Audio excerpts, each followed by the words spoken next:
Most prisons are designed to punish the body. This one was designed to break the soul. For nearly 1,000 years, powerful men and women entered its gates. Princes, queens, generals, and traitors. Very few ever walked out the same. Some never walked out at all. This was not just a prison. It was a warning. This was the Tower of London. Standing on the banks of the River Thames, the Tower of London looks almost peaceful today. Tourists take photos. Ravens hop across the grass. Guards pose for pictures. But behind these stone walls lies a history soaked in fear, betrayal, and silent suffering. For centuries, being sent to the tower didn't just mean imprisonment. It meant your fate was no longer yours to control, and survival was never guaranteed. The Tower of London was built in 1066 by William the Conqueror. Its purpose was simple: dominate the city and intimidate the population. Thick stone walls, high towers, total control. But it didn't take long for the tower to become something else entirely.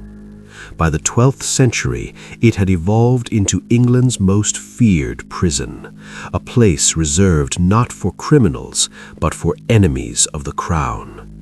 Once the gates closed behind you, you were no longer protected by law. You belonged to the tower. The tower didn't treat everyone the same. Nobles were often kept in private chambers, sometimes even allowed servants. But comfort was an illusion, because noble prisoners weren't kept alive for justice.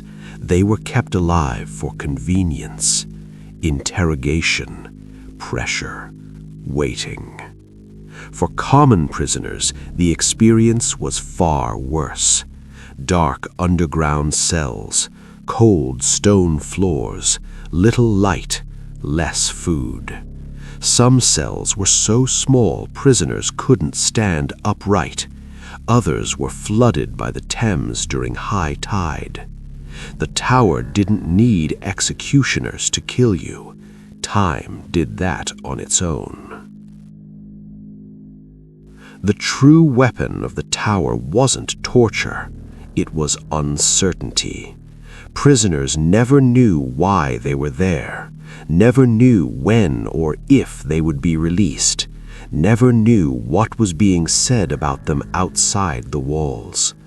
Days blended together, weeks passed without words, months dissolved into silence. Many prisoners were never formally charged. They simply disappeared from public life, and history followed soon after. If you entered the tower through the Traitors' Gate, you already knew your fate was grim. The gate faced the river. Prisoners were brought by boat, chained, silent, watched by guards. Crowds gathered along the riverbanks. They didn't cheer, they watched. Because everyone knew what the tower meant. Crossing that threshold was often the last time England saw you alive. The tower consumed some of the most powerful people in English history. Anne Boleyn, Queen of England, entered as royalty. She left in a coffin. Accused of treason, adultery, and incest, charges many historians believed were fabricated, she was executed inside the tower walls. Her cousin, Catherine Howard, suffered the same fate. Lady Jane Grey, queen for just 9 days, was imprisoned here as a political threat. She was executed at just 16 years old. Even princes were not safe. Edward V and his brother Richard, known as the Princes in the Tower, were locked inside and never seen again. No bodies, no trials, only silence. Officially, torture was rare. In reality, it happened quietly. The tower housed instruments designed not to kill, but to extract obedience. The rack stretched bodies until joints dislocated. The scavenger's daughter crushed the chest inward. Thumb screws shattered bones slowly. But torture wasn't always physical. Solitary confinement, sleep deprivation, starvation. Many prisoners confessed to crimes that never happened just to make it stop. What made the tower terrifying was this: loyalty didn't matter. Service didn't matter. If the crown needed you gone, the tower was waiting. Generals who won wars, advisors who served for decades, family members of kings. One accusation was enough, and once inside, your fate could change overnight. Technically, some prisoners left the tower alive, but no one truly survived it. Reputation destroyed, power erased, legacy rewritten.